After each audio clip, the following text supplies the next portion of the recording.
these topics weren't something that just came out of the blue when they reached a certain age.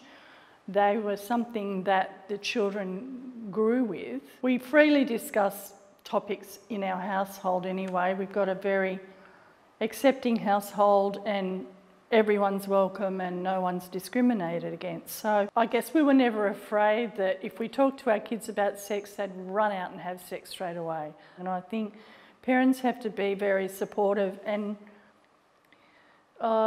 maybe understand that this is just another phase in their children's life, that it's not necessarily a bad thing. So I had a lot of discussions about, you know, what masturbating was and what people might think, and that there were places where you could masturbate safely and privately and places where you couldn't, because I figured that was one of the biggest issues. For some parents, I think it's advisable to keep a diary, a journal of any changes that their child's going through. Just looking at social stories, I know for children with autism, social stories can help, lots of books can help, but just talking about it and normalising it and not making it such a scary thing. My tip for parents who are dealing with children who are in any way, you know, divergent in their ability is get over yourself. If you have no shame, they will have no shame. If you have no hesitation, they will have no hesitation. If you have the language,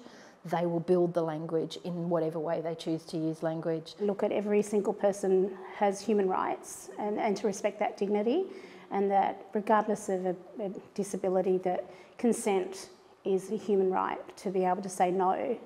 And every child is going to communicate that differently.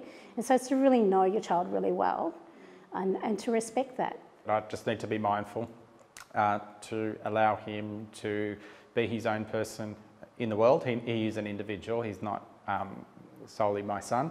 He's who he is. And so it is doing, for me, it's about having measured, very structured ways of giving freedoms or giving autonomy, I don't know if that's the right word, to an extent, so that he can make choices. I would say, yeah, to dads or stepdads or you know, other male carers or, you know, involved with raising a young man in my situation with a disability, is that what your expectations of how they should develop or their interests or their engagement levels, you have to discard it or put it to the side. You've got to trust your child, you've got to trust your parenting, you've got to trust, you know, that it does take a village and it's to connect with other people, that other services or support or family or friends that are willing to sort of make life a village. So my tip to other parents would be, if all bets are off, all bets are off. Like,